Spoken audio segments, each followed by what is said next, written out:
అదే వాడి వ్యక్తిత్వం. అది వ్యక్తిత్వం కాదు, అది మారిపోతూ ఉంటుంది. లేకపోతే కాక్రోచ్గానో ఎలకగానో లేకపోతే ఒక పులిగానో జన్మించాడు అనుకోండి, అదే వాడి వ్యక్తిత్వం, అది కాదు, అది మారిపోతూ ఉంటుంది. సో బాల్యాదిష్వపి ఒకే జన్మలో అనేక అవస్థలలో మారిపోయే వాటిల్లో, అలాగే వివిధ జన్మలు వస్తున్నప్పుడు జన్మకి వ్యక్తిత్వం మారిపోతూ ఉంటే మారనిది ఏదైనా కలదా? ఉన్నది. ఎందుకంటే నిన్న మీకు మనవి చేసినట్టుగా every change takes place only against the background of A changeless truth. ఇది ఒక రూల్. ఇది నిజానికి ఈ సిద్ధాంతము ఫిజిక్స్లో ఎంత అద్భుతంగా నిరూపింపబడిందో మీకు చెప్తే మీరు ఆశ్చర్యపోతారు. ఇప్పుడు చలనం ఉంది. ఒక వస్తువుకి మీరు వెలాసిటీ ఇచ్చి వదిలిపెడితే, స్పీడ్ పెట్టేసి వదిలేస్తే అది ప్రయాణం చేస్తూ ఉంటుంది. ఈ రాకెట్కి మీరు స్పీడ్ ఇచ్చి వదిలిపెట్టారనుకోండి, రాకెట్కి చలనం ఉన్నది. ఆ చలనం అనేది ఎప్పుడూ కూడా ఒక ఫిక్స్డ్ రిఫరెన్స్ తోటి పోల్చి మాత్రమే చలనం ఉంటుంది. రాకెట్ ప్రయాణం చేస్తుంది, గంటకి 1000 మైళ్ళ వేగంతో ప్రయాణం చేస్తుంది అనుకోండి. 1000 మైళ్ళు 10,000 మైళ్ళు ఏదో వేగం. What do you mean? ఆ మాటకు అర్థం ఏమిటి అంటే, భూమిని కేంద్రంగా తీసుకుని ఒక రిఫరెన్స్ పాయింట్గా తీసుకుని భూమికి ఫిక్స్డ్గా పెట్టుకుని with reference to this fixed point it is moving away at a speed of 10,000 miles per hour or per second, whatever ఎవర్. ఈ రాకెట్ భూమిని దాటి చంద్రుడికి సమీపానికి వెళ్తుంది. అప్పుడు రిఫరెన్స్ పాయింట్ మారుస్తారు వాళ్ళు. ఈ మధ్యన ఒక రాకెట్ని అమెరికా వాళ్ళు మార్స్కి పంపించారు. అక్కడ అది ఆ మార్స్ వాతావరణంలో కూలిపోయింది.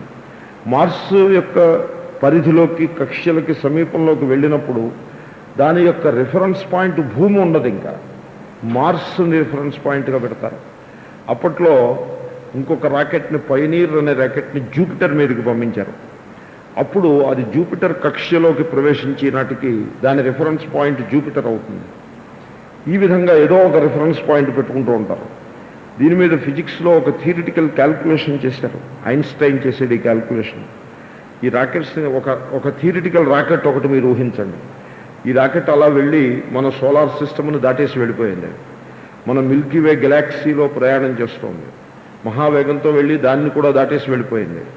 ఇంకొక చుట్టుపక్కల ఎప్పుడైతే ఈ గెలాక్సీ దాటిందో ఇంకా ప్లానెట్స్ పోతాయి, గెలాక్సీల్లో పడతాం. నెక్స్ట్ గెలాక్సీని రిఫరెన్స్ పాయింట్గా పెట్టుకుని అది ప్రయాణం చేస్తూ ఉంటుంది. ఈ విధంగా ఈ డైరెక్షన్లో ఎన్ని గెలాక్సీస్ ఉన్నాయో అన్ని గెలాక్సీస్ని దాటేసింది. దాటేస్తే ఇంకిప్పుడు అది it has reached the edge of the universe. ఆ పాయింట్లో దానికి రిఫరెన్స్ పాయింట్ ఉండదు ఇంకా. ఎందుకంటే మనకు తెలుసున్న గెలాక్సీస్ అన్నీ అయిపోయాయి, ఇంక రిఫరెన్స్ పాయింట్ ఉండదు. రిఫరెన్స్ పాయింట్ లేకపోతే దానికి మోషన్ ఉండదు. అదేమిటండి, కదులుతూనే ఉంది కదా, మోషన్ ఉండకపోవడం ఏమిటని మీరు మళ్ళీ అలాంటి ప్రశ్న వేయొద్దు. రిఫరెన్స్ పాయింట్ ఉంటేనే మోషన్ అనేది ఉంటుంది. కాబట్టి ఒక థియరిటికల్ సిచ్యువేషన్, ఒక వస్తువు ఉన్నది, దాని చుట్టూ ఇంక ఏ వస్తువు లేదు, ద్వితీయ వస్తువు లేదు, చలనము ఉండదు, క్రియ ఉండదు. శంకరాచార్యులు క్రియ మిథ్య అంటే ఏమిటండి, క్రియ మిథ్య అంటాడు ఈయన అంటారు. అన్నీ మిథ్య అంటాడు, క్రియ కూడా మిథ్య. ఒక ఆయన అన్నారు అలాగా. నేనన్నారు, మీకు తెలియదు మహాత్మా, మీరు అలా తీసిపారేయకండి. ఆయన ఫిజిక్స్లో హయ్యెస్ట్ ట్రూత్ ఐన్స్టైన్ కొన్ని వేల సంవత్సరాల తర్వాత చెప్పిన మాట ఆయన ముందే చెప్పి పెట్టాడు. ఆయన శంకరులు కర్మణ్యకర్మయ పశ్చేద్ అకర్మణిచ కర్మయ అనే 4వ అధ్యాయం శ్లోకంలో క్రియని గురించి మాట్లాడుతూ క్రియ అవిద్యాధ్యారోపితము మిథ్య అంటారు ఆయన. అంటే అదేమిటండి, ఇక్కడ హోమం చేస్తున్నాము, ఒక నెయ్యి తీసుకుని అగ్నిలో వేస్తే అది మిథ్య అంటారు ఏమిటి అంటే, క్రియ నువ్వు హోమము ఇటువంటి మిడిల్ జోన్స్లో ఇటువంటి వాటిని చూసి నువ్వు క్రియ సత్యము మిథ్యాన్ని నిర్ణయించడం కుదరదు. క్రియ యొక్క స్వరూపం నీకు అర్థమైతే తెలుస్తుంది. సెకండ్ వస్తువు ఉన్నప్పుడు మాత్రమే క్రియ, కదలిక అనేది సిద్ధిస్తుంది. సెకండ్ వస్తువు లేని సందర్భంలో క్రియ ఆభాస మాత్రమే. ఉదాహరణకి సినిమా తెర మీద బోళ్ళంత క్రియ ఉంది, హీరో డ్యాన్స్ చేస్తున్నాడు. ఆ క్రియ ఎలా సిద్ధించింది మీకు? ఆ క్రియ ఎలా సాధ్యపడుతోంది? కదలిక లేని తెర ఉండబట్టి, కదలిక వచ్చే కాంతి కిరణములో మీకు ఆ క్రియ భాషిస్తోంది. నిజానికి క్రియ ఉందా సినిమా తెర మీద? యథార్థంగా ఉందా? మిథ్యారూపంగా భాషిస్తోందంతే. కనుక చేంజ్లెస్ బ్యాగ్. కాబట్టి నా థీసిస్ ఏమంటే, చేంజ్లెస్ బ్యాక్గ్రౌండ్ ఉన్నప్పుడు మాత్రమే చేంజ్ సంభవమవుతుంది. ఇప్పుడు దీన్ని ఇది ఫిజిక్స్ అనండి, వేదాంతం అనండి, ఏమైతేనే దీన్ని మన జీవితానికి అప్లై చేద్దాం. బాల్యాదిష్వపి. సో బాల్యము, యవ్వనము, మధ్య వయస్సు, వృద్ధాప్యము అనే అవస్థలు మారేనాయి. ప్రతి అవస్థ ఇంకొక మిగతా అవస్థల కంటే వినూత్నంగా కొత్తదియా అన్నట్టుగా కొత్తదిగానే ఉంది. నిజానికి ఈ మార్పులు సాధ్యమయ్యాయి అంటే వీటి వెనుకనున్న తత్వమేమి? ఆత్మ చైతన్యము. ఆత్మ చైతన్యముపై నేను బాలుడను అనే ఒక వ్యక్తిత్వం ఆరోపించబడింది. ఆ వ్యక్తిత్వం చెరిగిపోయింది. మరో వ్యక్తిత్వం వచ్చింది, అది చెరిగిపోయింది. ప్రస్తుతం ఇంకో వ్యక్తిత్వం నడుస్తోంది, ఇది చెరిగిపోతుంది, మారిపోతుంది ఇది కూడా. కానీ ఏమీ మారకుండగా ఆత్మ చైతన్యము తన మీద ఆరోపించబడిన వ్యక్తిత్వములను, మిథ్యా వ్యక్తిత్వములను అన్నింటినీ ప్రకాశింపజేస్తూ అది మాత్రం కూటస్థంగా స్థిరంగా ఉంటుంది. ఆత్మకి కూటస్థము అని వర్ణిస్తారు. కూటస్థము అంటే కంసాలివాని దాగలి, దట్ ఈజ్ యాన్విల్ అంటారు. దట్ ఈజ్ ది కూటస్థ. కంసాలివాని దాగలి చాలా విచిత్రమైన చక్కటి దృష్టాంతం వేదాంతంలో ఇస్తారు. ఈ దృష్టాంతం నా క్లాస్మేట్ ఒక ఆయన, నేను హై స్కూల్లో చదివినప్పుడు మా ఊరు కంసాలి గారు అబ్బాయి మా క్లాస్మేట్ ఉండేవాడు. అతను నాకు మంచి ఫ్రెండు. నేను యూనివర్సిటీలో చదివినప్పుడు ఒకసారి ఏదో ఉద్యోగం ఏదో చేస్తూ మా ఊరు వెళ్ళి మా ఫ్రెండ్ని కలవడానికి వాళ్ళ ఇంటికి వెళ్ళేప్పటికి అతను ఎస్ఎస్ఎల్సి 1, 2, 3 పర్యాయాలు ప్రయత్నం చేసి ఆ పానీలై ఎస్ఎస్ఎల్సి మనకెందుకని దాన్ని విదిలిపెట్టేసి దానికి పరిత్యాగం చేసేసాడు. వైరాగ్యం చేసేసి అక్కడ ఆ దాగలి ముందు కూర్చుని నెక్లెస్ తయారు చేస్తున్నాడు. ఆయన పర్ఫెక్ట్గా ఒక పెద్ద ఆర్టిస్ట్, అతను చక్కగా నెక్లెస్ చేస్తున్నాడు. నాకు అటువంటి వర్క్ అంటే చాలా ప్రేమ. సో నేను వెళ్ళి అతని దగ్గర కూర్చుని ఆపేయబోతుంటే, నువ్వు ఆపకాయ, కాఫీ ఇస్తాను మీకంటే కాఫీ ఆర్డర్ పాస్ చేయి, ఇక్కడే కూర్చుని నువ్వు చేయి, నేను చూస్తానని అది నేను ఆ నెక్లెస్ చేస్తుంటే చూస్తూ కూర్చున్నా. అప్పుడు అతను ప్రశ్న అడిగా, ఈ యాన్విల్, ఈ కూటం ఉందే, ఇది ఎక్కడిది నీకు అని అడిగాను. ఎప్పుడైనా మీ నాన్నగారు ఈ యాన్విల్ మీకు ఎక్కడి నుంచి వచ్చిందని మీరు ఎప్పుడైనా ప్రశ్నించి ఉన్నారా అని అడిగాను నేను ఆ తాతగారిని. అడిగితే ఆయన అన్నారు, నేను ప్రశ్నించాను, ఆయనకి వాళ్ళ నాన్నగారు ఇచ్చారు. అయితే మరి మీ చిన్న వయస్సులో మీ తాతగారు ఒళ్ళో కూర్చుని మీరు ఆడుకుని ఉంటారే, అప్పుడు ఆయన్ని కూడా మీరు అడిగి ఉండొచ్చు ఈ యాన్విల్ ఎక్కడి నుంచి వచ్చిందో. అలాంటిది సందర్భం ఏమైనా వచ్చిందా అంటే, వచ్చింది, నేను మా తాతను అడిగాను, ఆయనకి వాళ్ళ నాన్నగారు ఇచ్చారు. అంటే అక్కడికి నేను 6 తరాలు వెరిఫై చేశాను. మీరు గమనించారో లేదో, 6 తరాలు కూడా ఆ కూటము, ఆ యాన్విల్ మార్పు లేకుండా అలాగే ఉంది. దాని మీద ఎన్ని బంగారపు ఆభరణాలు, ఎన్ని 6 తరాల్లో, ఒక్కొక్క తరంలో కనీసం 1000 ఆభరణాలు చేశారని యావరేజ్ వేసుకున్నా 6000 ఆభరణాలు మారే, కానీ ఆ దాగలి మారలేదు. ఆత్మ చైతన్యము అట్టిది. ఆ చైతన్యము అనే అంశంలో మార్పే ఉండదు. ఇప్పుడు ప్రాజెక్టర్ లైట్ ఉంటుందో చూడండి, ప్రాజెక్టర్ బల్బు ఉంటుంది, చాలా విలక్షణమైన బల్బు. ఇది మామూలు ఇలాంటి బల్బు కాదు, చాలా మోస్ట్ పవర్ఫుల్ లైట్ని ఇస్తుంది. ఒక ఫోకస్డ్ వేలో ఆ బల్బు ఇస్తుంది. ఆ బల్బు కొన్ని 1000 గంటలు పనిచేసింది అనుకోండి, దాని లైఫ్ ఉంటుంది. 1000 అవర్స్ లైఫ్ ఉందనుకోండి. 1000 అవర్స్ ఎన్ని సినిమాలని, 1000 అవర్స్ సినిమాలను అది తెర మీద ప్రకాశింపజేస్తుంది. కానీ ఆ సినిమాలన్నీ విలక్షణంగా ఒకదానికంటే భిన్నంగా ఇంకొకటి ఉంటాయి. కానీ ఆ బల్బు యొక్క ప్రకాశం మాత్రం ఏకరూపంగా ఉంటుంది. ఆత్మ చైతన్యము అట్టిది. కాబట్టి ఈ క్షణంలో నేను ఆత్మ చైతన్య స్వరూపుడను, మరైతే నేను ఏవేవో ఆరోపించి కూర్చున్నాను కదా దాని మీద అంటే, అవన్నీ ఆరోపములు అనే సత్యాన్ని నీవు గుర్తించవలసినది. మానసోల్లాసము అని దక్షిణామూర్తి స్తోత్రానికి సురేశ్వరాచార్యులు వార్తికాన్ని రచించారు. ఆ వార్తికంలో ఆయన అంటారు, పితరం ప్రతి పుత్రోయః పుత్రం ప్రతి పితైవ సహ ఏక ఏవహి నానేవ కల్ప్యతే శబ్దమాత్రతః అంటారు. ఒక ఆయన ఉన్నారు, మీరు వాట్ ఆర్ యూ అని అడిగారు అనుకోండి, అడిగితే I'm the father of 2 children అని ఆయన చెప్పాడు. In a given context I'm the father of 2 children అని చెప్పాడు. ఈ లోపల వాళ్ళ నాన్నగారు వచ్చారు. అటుకేసి వస్తే నాన్నగారు అని పిలకరించారు, ఆయన్ని నాన్నగారు అని పిలిచారు. అప్పుడు నేను అడిగాను, అదేమండి ఇప్పుడే మీరు I'm the father of 2 children అని ఫాదర్ని అన్నారే, ఇంతట్లోకి ఆయన్ని నాన్నగారిని పిలుస్తున్నారు, ఇప్పుడు కొడుకైనారు మీరు, ఇంతకీ మీరు తండ్రా కొడుక, మీ స్వరూపం ఏమిటని అడిగాను. అంటే ఆయన అన్నారు, అదేమిటండి అలా అడుగుతారు, అంత అంత తెలివితేటలు లేకుండా అడుగుతారు ఏమిటి, నేను తండ్రిని కొడుకును కూడాను అని చెప్పాడు ఆయన. అంటే నేను అన్నాను, అది కుదరదండి అలాగా, నేను ఉత్తర ధ్రువం దక్షిణ ధ్రువం రెండూ నేనేనండి అని చెప్పడం కుదరదు. తండ్రి అంటే కారణం, కొడుకంటే కార్యం. అయితే కారణం అవ్వాలి లేకపోతే కార్యం అవ్వాలి, కానీ నేను తండ్రిని కొడుకును నేనే అండి. అదేమిటండి అలా మాట్లాడతారు, మీరు ఎప్పుడు ఇలాగే మాట్లాడుతున్నారు మేస్టారు,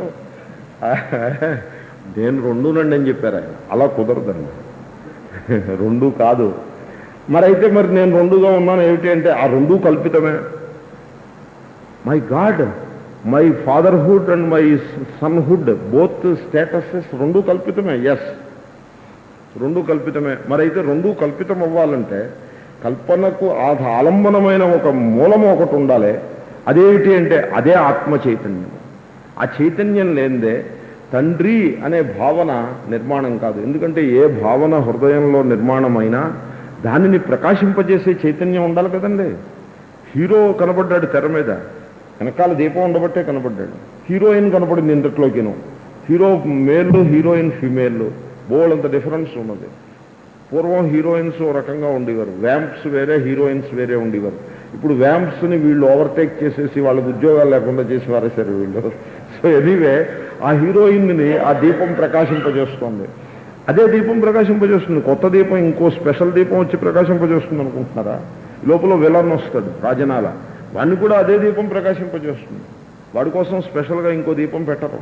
కనుక ఆత్మ చైతన్యము తండ్రి అనే పాత్రని ప్రకాశింపజేస్తోంది, కొడుకు అనే పాత్రని ప్రకాశింపజేస్తోంది.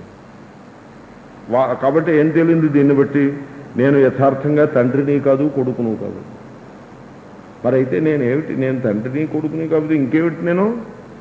నీవు ఆత్మస్వరూపుడవు, కూటస్థ ఆత్మ చైతన్యానివి. మరి దెన్ వాట్ ఈస్ దిస్ తండ్రి అండ్ కొడుకు? It is a super imposition of a roll on the original తత్వం విచ్ ఈజ్ ఆత్మ. బాల్యాదిష్వపి, శ్రీకృష్ణుడి గీతలో ఉంటాడు,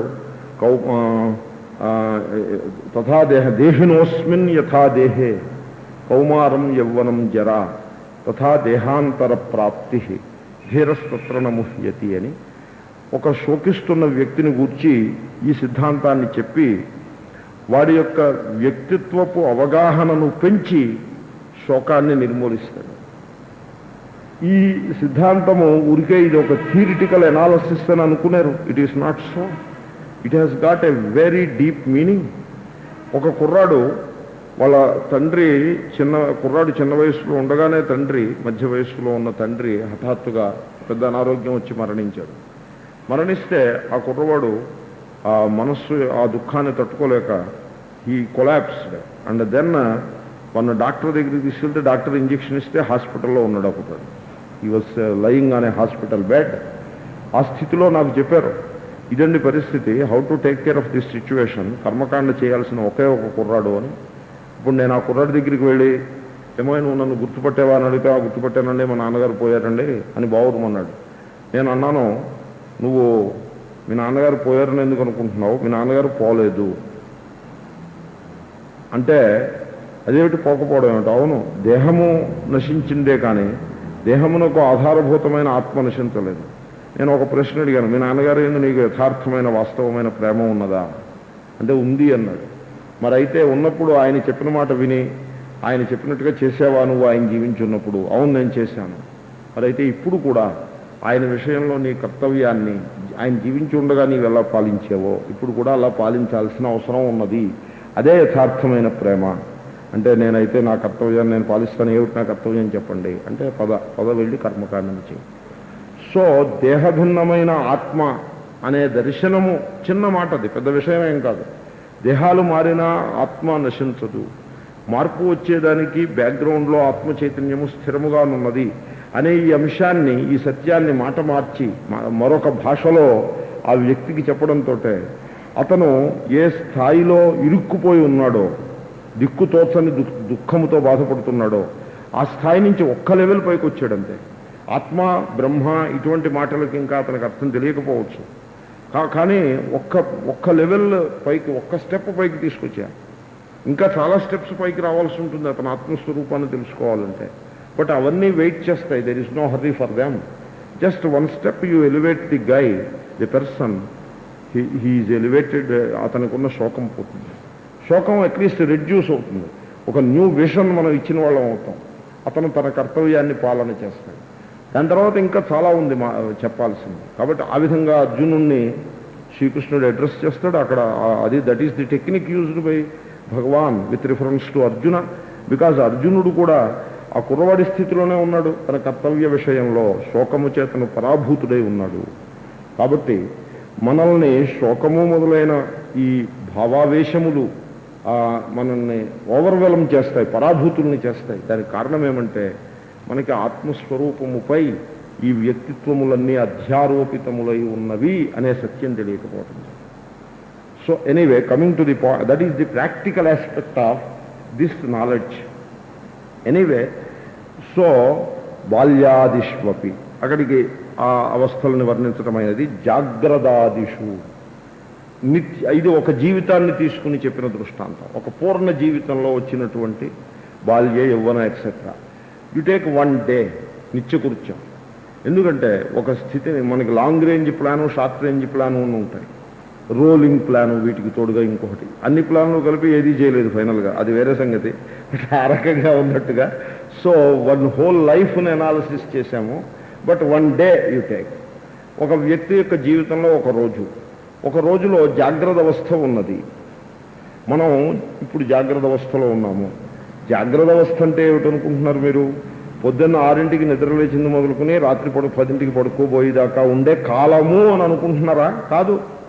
కాలమునకు ఏ పేర్లు లేవు. కాలమునకు జాగ్రత్త అవస్థ అనే ఆరోపం కాలం మీద ఏం లేదు. కాలం అది అలా ప్రవాహంగా పోతూనే ఉంటుంది. కాలాన్ని గురించి మీరేం చెప్పొద్దు నాకు.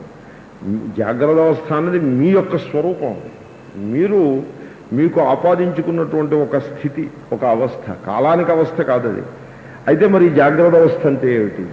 మీరు నిద్ర లేచింది మొదలుకుని మళ్ళీ మంచం మీద పడుకుని నిద్రపోయే క్షణం వరకు ఎన్నెన్ని సంస్కారములను పొద్దున్నుంచి సాయంకాలం దాకా ప్రోగు చేసుకుని సంస్కారాలని ప్రకటిస్తూ ఒక వ్యక్తిత్వాన్ని నెత్తి మీద వేసుకుని మీరు ఆ పాత్రని పోషిస్తూ పోయారో, అదిగో ఆ జీవితం భాగానికి, ఆ మానసిక ప్రత్యయాలకి, అంటే మనోధారణలకి, మనోభావాలకి అన్నిటికీ కలిపి జాగ్రత్త అవస్థ అని పేరు.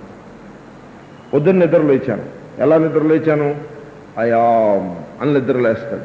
నిద్రలేచినప్పుడు అయాం అనే ఉంటుంది, ఇంకేం ఉండదు. నిద్రలేచిన మరుక్షణంలో ది బాడీ అని జాయిన్ అవుతుంది. నేను దేహమును, దేహభావనతో ఆరంభం అవుతుంది. ది బాడీ అక్కడతోటి కూడా ఆగదు. నెక్స్ట్ మొమెంట్లో in the world. So 3 stages. I am the body in the world.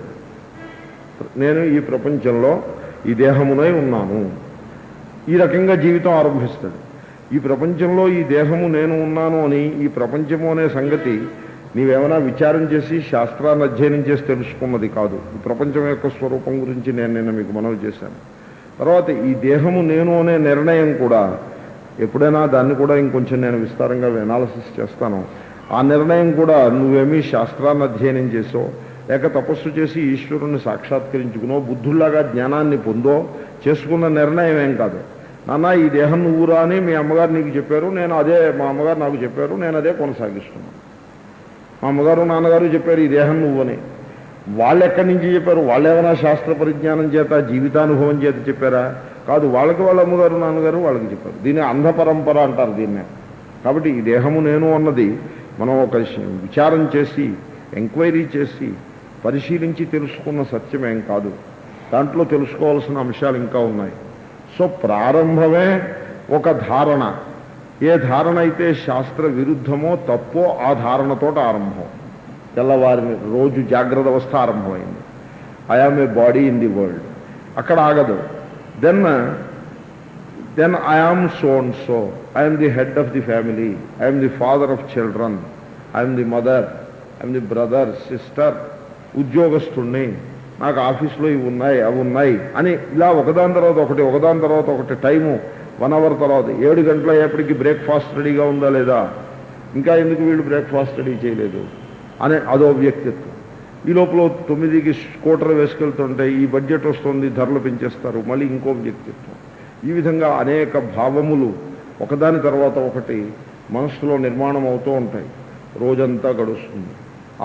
మనసుకి ఇంకా ఆలోచించే ఓపిక కూడా లేదు. ఇంకో కొన్ని కొత్త భావాలని టేకప్ చేసి ప్రకటించేటువంటి సత్తా కూడా మనస్సుకి అయిపోయింది. ఇంద్రియాలకు అన్నీ అలిసిపోయాయి. ఇంకా కొత్త సెన్సేషన్స్ని పట్టుకొచ్చే ఓపిక ఇంద్రియాలకు లేదు.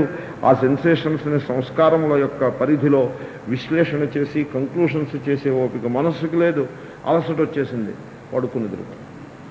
కాబట్టి జాగ్రత్త అవస్థ అంటే అదిదో ఇల్లు వాకిళ్ళు రోడ్లు ఇవన్నీ జాగ్రత్త అవస్థ అనుకున్నారు. ఇప్పుడు ఈ అవస్థలన్నీ మనలో ఉంటాయి, కానీ బాహ్యమునందు ఏముందో మీకు నిన్న మనవి చేశాను. బాహ్యమునందు వస్తువు బ్రహ్మం ఉన్నది. కాబట్టి ఎనీవే జాగ్రత్త అవస్థ అనగా ఒక సిరీస్ ఆఫ్ మానసిక ప్రత్యయములు, థాట్ వేవ్స్, అవన్నీ అదే సీక్వెన్స్ కూడా చాలా ఇంపార్టెంట్. సో ఆ మానసిక ప్రత్యయముల సమాహారమునకు జాగ్రత్త అవస్థ అని పేరు. దీంట్లో జాగ్రత్త అవస్థ నా స్వరూపము అని మీరు అనుకుంటే మీరు చాలా పొరపాటు పడ్డారు. ఎందుకంటే జాగ్రత్త అవస్థలో ఏ భాగము మీ స్వరూపము? జాగ్రత్త అవస్థలో ప్రతి గంటకి ఒక కొత్త వ్యక్తిత్వం మారుతూ ఉన్నదే. ఏ అంశము మీ స్వరూపము? మారీది ఏది మీ స్వరూపం కాదు. ఉదాహరణకి పొద్దున్న లేచింది మొదలుకుని రాత్రి పడుకునే వరకు ఒక వ్యక్తి 1000 ఆలోచనలు చేశాడనుకుందాం. ఏదో ఒక సంఖ్య చెప్పాలి కనుక చెప్పారు. ఈ 1000 ఆలోచనల ముద్ద ఏదైతే కలదో అది ఆ రోజు యొక్క జాగ్రత్త అవస్థ. ఈ 1000 ఆలోచనలు చేసేటంటే అర్థం ఏంటి? ప్రతి క్షణంలోనూ ఆలోచనలు మారుతున్నాయనే కదా. వీటిల్లో ఏ ఆలోచన నీ స్వరూపం? సినిమా తెర మీద ఏ బొమ్మ ఆ కాంతి యొక్క స్వరూపం? అంటే ఇన్ని బొమ్మలని కాంతి ప్రకాశింపజేసినా ఏ బొమ్మ కూడా దాని స్వరూపం కాదు. ఎప్పుడు మారీది ఏది స్వరూపం కాదు. మారీదాని వెనుకుండే మారని కూటస్థ చైతన్యం ఏదైతే కలదో అది ఏ స్వరూపం. కనుక మొత్తం జాగ్రత్త అవస్థనంతని ప్రకాశింపజేస్తూ జాగ్రత్త అవస్థలో చెల్లాచెదరుగా చెలరేగే ఆలోచన పరంపరలని ప్రకాశింపజేస్తూ ప్రతి ఆలోచనకి చైతన్యాన్ని ఇస్తూ ఉండేటువంటి ఏ కాన్షియస్ బీయింగ్ ఉన్నదో అది నీ స్వరూపము. దానిని విస్మరించి నీవు జాగ్రత్త అవస్థలో వచ్చి పడేటువంటి భావనలు ఏవైతే ఉన్నాయో అవన్నీ సత్యము అని అనుకుంటూ you hold on to the bath water and throw away the baby. What you should do is you should keep the baby and throw away the bath water. So ఈ జాగ్రత్త అవస్థలో ఉండే ఈ thousands and thousands of thoughts వాటన్నింటినీ పట్టు కూర్చుని వాటన్నింటినీ ప్రకాశింపజేసే ఆత్మ చైతన్యాన్ని బయట పారేసి ఇవే సత్యం అనుకుంటే ఎగ్జాక్ట్లీ నేను చెప్పిన దృష్టాంతమే. Throw the baby away and keep the bath water. Bath water అంటే ఏమిటి? మురికి నీళ్లు. That we keep and throw the baby away. ఆత్మని త్రోసి పారవేసి సో ఈ మురికి జాగ్రత్త అవస్థలో ఉన్న మురికి అంతని పట్టు కూర్చోవడం, దాన్ని భద్రంగా దాచిపెట్టుకుని. ఎందుకంటే మొరనాడు మళ్ళీ అదే మురికిని కొనసాగించడం కోసం. వ్యవహారం తప్పు అని చెప్పడం ముందు నా తాత్పర్యం కాదు. మురికి కాకపోతే పోనీ ఏదైనా వాట్ ఎవర్ ఇట్ ఈస్ ధర్మబద్ధంగా జీవించారనుకోండి, ధార్మిక భావనలు అవి కూడా ఆత్మ చైతన్యంపై కల్పన మాత్రమే. శుభాశుభ పరిత్యాగి కనుక అది ఇంకా కొంత నయం. Bath water it is a fragrant water, it is a better situation than it is a dirty water, but it is still bath water only and finally it has to be thrown away. So జాగ్రత్తాదిషు స్వప్నావస్థలో కొత్త వ్యక్తిత్వం, కొత్త దేశము, కొత్త కాలము, కొత్త పదార్థములు. ఇది మాండూక్యంలో ఈ అవస్థాత్రయ వివేకం చాలా విశాలమైన గంభీరమైన రూపంలో శంకరులు, గౌడపాదాచార్యులు, శృతి మూడు కలిసిపోయి ఎవరు మాట్లాడుతున్నారా అని గుర్తుపట్టడానికి కూడా వీల్లేనంత గంభీరమైన ప్రసంగం మనకి మాండూక్యంలో వస్తుంది. ఈ అవస్థాత్రయం అంతా అక్కడ బాగా వివేకం చేయబడుతుంది. ఎనీవే ఇక్కడ ఊరికే ఏ ఝలక్ అంటారే ఆ విధంగా జాగ్రత్త, స్వప్న, సుషుప్తి యొక్క స్వరూపం ఏమిటో నిన్న మీకు మనవి చేశాను. ఆత్మ చైతన్యము అజ్ఞాన బీజంతో కలిసి ఉంటుంది. ఎందుకంటే మొన్నటి పొద్దున్నే మళ్ళీ బీజావస్థ, మొత్తం సంస్కారాలన్నీ పైకి వస్తాయి. అది సుషుప్తి. అంచేతనే సుషుప్తికి జాగ్రత్త స్వప్నాలకి చాలా ప్రధానమైన భేదం ఏమంటే, ఇంద్రియ విషయ సంయోగంతో సంబంధం లేకుండా సుషుప్తిలో మీకు ఆనందం లభిస్తుంది. సుషుప్తి అవస్థ మనకి ఒక గొప్ప సందేశాన్ని అందజేస్తుంది. ఆ సందేశాన్ని మనం స్వీకరించలేకపోతే అది దురదృష్టం. ఏమిటా సందేశము అంటే, ఆనందం లభించటానికి ఇంద్రియములకు వస్తువులతో కాంటాక్ట్ మాత్రమే శరణు అనే దృష్టికోణాన్ని సుషుప్త్యవస్థ కొట్టిపారేస్తోంది ప్రతిరోజు కూడా. జాగ్రత్త అవస్థలో ఇంద్రియాలు వివిధ వస్తువులతోటి కాంటాక్ట్కి వచ్చినప్పుడు ఎత్కించిత్ సుఖం లభిస్తోంది. ఆ సుఖంతో పాటుగా బోల్డు దుఃఖం కూడా తోడుగా లభిస్తోంది. కానీ సుషుప్తిలో ఇంద్రియాలు బొబ్బున్నాయి, మనస్సు ఆగిపోయింది, విషయ సంయోగం లేదు, విషయాలు భాషించట్లేదు. So all the instruments have stopped and all the objects of the world have been shut off. అయినా కూడా అద్భుతమైనటువంటి ఆనందానుభూతి, అహం సుఖమస్వాప్సం, నేను సుఖంగా నిద్రపోయాను అని. ఎంతటి ఆనందానుభూతి అంటే, మళ్ళీ మొన్నటి పొద్దున్నే లేచి ఈ ఇంద్రియాలు రెట్టించిన ఉత్సాహంతో ప్రపంచంలోని విషయాలతోటి సంయోగాన్ని సంబంధాన్ని ఏర్పరచుకుందుకు కావలసిన శక్తిని పొందుతున్నాయి. అంతటి శక్తి వాటికి ఆ నిద్రావస్థలో వచ్చింది. నిద్రావస్థలో లభించిన సుఖము వంటి సుఖము ఎక్కడా లేదు. అంచేతనే lovers, I love you, you love మీ అనే లవర్స్ కూడా రాత్రి 10 దాకా 11 దాకా 12 దాకా కబుర్లు చెప్పుకుని చక్కగా క్రీడించి తర్వాత పడుకుని నిద్రపోతారు. రతి అంటే కలయికలోనే ఆనందం ఉన్నట్లయితే నిద్రని త్రోసిపుచ్చి కబుర్లు చెప్పుకుంటూనే ఉండాల్సిన మాట. కానీ అలా ఉండరు, అలసు సొలసి నిద్రపోతారు. So that this duty of love can be continued next day morning. Therefore సుషుప్త్యవస్థ మనకి ఏమని చెప్తోందంటే, ఇంకొక వ్యక్తి యొక్క సహవాసంతో కానీ లేక ఇతర పదార్థములు వేరియస్ గ్యాడ్జెట్స్ యొక్క సంయోగంతో కానీ సంబంధం లేకుండగా నేను ఆత్మస్వరూపుడనై ఉండగా, సన్మాత్రుడనై ఉండగా, నేను ఆనందము నా యొక్క లక్షణము అనే సత్యాన్ని సుషుప్త్యవస్థ చాలా స్పష్టంగా బోధిస్తోంది. ఈ అవస్థలన్నీ మారిపోతున్నాయి. సర్వాస్వస్థాస్వపి వ్యావృత్తాసు, ఇవన్నీ మారుతున్నా మారకుండగా ప్రతి దాని వెనుక ఒక చైతన్యము అద్భుతంగా ప్రకాశిస్తూనే ఉంది. అది ఏ రూపంగా ప్రకాశిస్తోంది అంటే, అహం అనే రూపంలో ప్రకాశిస్తోంది. ఈ అహం అనేది అది మళ్ళీ అదే తత్వం అనుకున్నారు. అహం ఏమిటంటే, నేను మీకు దృష్టాంతం చెప్తా. ఒక గిన్నెలో నీళ్లు పోసి పొయ్యి మీద నిప్పుల మీద పెట్టారనుకోండి, గ్యాస్ పొయ్యి మీద పెట్టారు. పెడితే కొద్దిసేపటికి ఆ నీళ్లలో నుంచి బుడుబుడు బుడుబుడు ధ్వని వస్తుంది. ఏమిటా ధ్వని? ఆ ధ్వని ఏమిటంటే, నీటికి అగ్నితో కలిగిన సంయోగమే ఆ ధ్వని. ఇంకా అంతకంటే ఇంకేం లేదు ఆ ధ్వని యొక్క తాత్పర్యం. అగ్ని ఆ నీటిలో ప్రవేశించేసి తన యొక్క, అగ్ని అంటే శక్తి స్థిరంగా ఉండలేదు, అది బయటికి పొంగి పొరలిపోతోంది.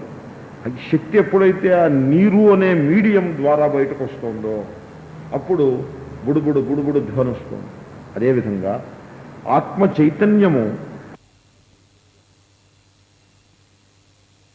బుద్ధి అనేటువంటి మీడియం ద్వారా ప్రతిఫలించినప్పుడు, ఆ మీడియంలో ప్రతిఫలించి బుద్ధినంతని కూడా చేతనముగా చేసినప్పుడు అప్పుడు అహం అహం అహం అనే ఒక బుడగ బయటకు వస్తుంది. కాబట్టి అహం అంటే నేను అహం అనే ప్రత్యయం కలిగింది అంటే, ఆ అహం ప్రత్యయము అదేదో సత్యం అనుకున్నారు. అహం ప్రత్యయము అంటే ఆత్మ చైతన్యము బుద్ధి యందు ప్రతిఫలించింది అని అర్థం. అయితే అహం ఉన్నప్పుడే ఆత్మ ఉందని అనుకుంటే పొరపాటు. నిద్రలో కూడా ఆత్మ చైతన్యం ఉన్నది. సూర్యుడు ఉన్నాడని చెప్పాను నేను మీకు దృష్టాంతం. కానీ నిద్రలో అహం లేదు. ఎందుకని? గ్యాస్ పొయ్యి వెలుగుతోంది, కానీ దాని పొయ్యి మీద గిన్నెలో నీళ్లు పెట్టలేదు. అప్పుడు ఏముంటుంది? ఏముండదు, బుడుబుడు అనే ధ్వని ఏముండదు, అలాగే ఉంటుంది. ఆ విధంగా ఆత్మ చైతన్యం అద్భుతంగా ప్రకాశిస్తూనే ఉన్నది. ఆత్మ నిద్రపోదండి. ఆత్మ నిద్రపోవడానికి అదేం మనస్సు లాంటి జడ పదార్థం ఏం కాదు. నహి ద్రష్టుర్దృష్టేర్ విపరిలోపో దృశ్యతే. ఆత్మ అంతఃకరణ వృత్తులను ప్రకాశింపజేసే ఏ ఆత్మ చైతన్యము కలదో దానికి నిద్ర లేదు. నిద్ర అనేది అంతఃకరణ వృత్తులకి మాత్రమే కలదు. కనుక అటువంటి ఆత్మచైతన్యము నిద్రావస్థా సమయంలో చక్కగా సన్మాత్రంగా అహమస్మి, అహం లేదు ఇంకా, అస్మి భామి, existence absolute which is self evident, అటువంటి సన్మాత్ర రూపంగా ప్రకాశిస్తే ఆత్మచైతన్యము బుద్ధి నిద్ర లేచి నేనున్నాను అని బుద్ధి ముందుకి రాగానే అహం అనే రూపంలో వ్యక్తం అవుతుంది. అహమిత్యంతః స్ఫురంతం సదా. అంచేతనే మీరు నిద్ర లేస్తూనే మొట్టమొదటి ప్రత్యయము అహం. ముందు ముందు అలర్ట్నెస్ వస్తుంది. 13వ అధ్యాయంలో శ్రీకృష్ణుడు బాగా నిరూపిస్తాడు దీన్ని, చేతనాధృతి అని. ముందు నిద్ర లేచినప్పుడు అలర్ట్నెస్. ఫస్ట్ కాన్సెప్ట్ ఏమిటంటే అలర్ట్నెస్ అంటే బుద్ధి తను తయారవుతోంది, ఆత్మచైతన్యం స్థిరంగా ఉన్నది. సూర్యుడు రావడానికి ముందు కొంచెం వెలుతురు వచ్చింది అన్నట్టుగా సూర్యుడు ఎప్పుడు స్థిరంగా ఉన్నాడు, ఇప్పుడు కొత్తగా సూర్యుడు రాలేదు, కొద్ది వెలుతురే మనకి కొత్తగా వచ్చినట్లు అనిపిస్తోంది. అది ఎందుకు వచ్చిందంటే ఆ భూమి సరిగ్గా పొజిషన్లోకి వచ్చింది. ఆ విధంగా బుద్ధి అంతవరకు నిద్రిస్తున్న బుద్ధి ఒక్కపిసరు అభివ్యక్తం అవుతుంటే చైతన్యము అలర్ట్నెస్. ఆ అలర్ట్నెస్ ఎంతోసేపు ఉండదు, మరుక్షణంలో ఫ్రాక్షన్ ఆఫ్ ఎ సెకండ్ కాలంలో ఆ అలర్ట్నెస్ మరుక్షణంలో అహం అయిపోతుంది. ఎందుకంటే బుద్ధి బాగా వికసించింది. అహం అనే ప్రత్యయం. మరుక్షణంలో దేహి, I am the body in the bedroom. Bedroom అంటే ఇంకా వరల్డ్, బెడ్రూమ్ అనేది మళ్ళీ వరల్డ్ కంటే భిన్నంగా ఏం లేదు. I am the body in the world, ఆ రకంగా వస్తుంది. ఇప్పుడు ఈ అహం అనేది ది బాడీ, ది వరల్డ్, వీటన్నిటికీ మూలంలో అహం ఉన్నదండి. అహం లేదే బాడీ లేదు, వరల్డ్ లేదు. సో అసలు ఈ బాడీ గురించి నేను ఎప్పుడైనా ఒకసారి చర్చ చేస్తా, దాని గురించి చాలా తెలుసుకోవాల్సి ఉంటుంది. ఎందుకంటే చాలా పెద్ద వ్యామోహం, దేహం విషయంలో వ్యామోహం తెలుసుకోకపోవడం చేత వస్తుంది. ఎనీవే, కొంతమంది ఏమంటారంటే మీరు దేహాభిమానాన్ని పక్కన పెట్టేసేయండి అంటారు. ఎలాగ పక్కన పెట్టేయడం, తెలిస్తే పక్కన పెట్టచ్చు, తెలియకుండా పక్కన పెట్టడం కుదరదు. Anyway, that a part. So ఈ అహమ్మును మీరు పరిశీలించినట్లయితే వాట్ ఈస్ దిస్